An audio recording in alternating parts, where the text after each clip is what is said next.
Hey, what's up guys? So in this video, we will see how to create app folder on any Oppo phone.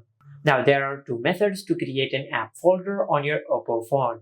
Now for the first method, just tap and hold on an app icon. Now from here, just drag this app icon into another app icon.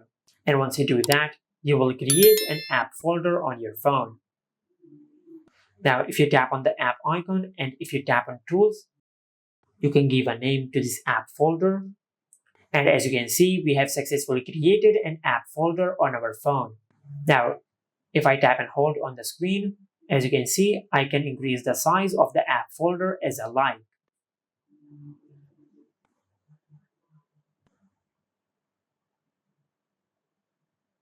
Just like that. Now for the second method to create an app folder, just tap and hold on the empty space on your home screen. And from here, just select the apps which you want to add to your folder. And once you select these apps, an option will appear on the screen to create a folder.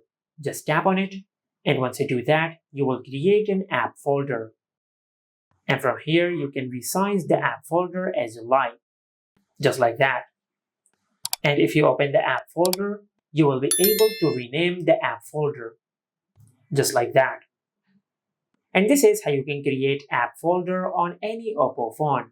Make sure to like, comment, and subscribe. Thank you for watching.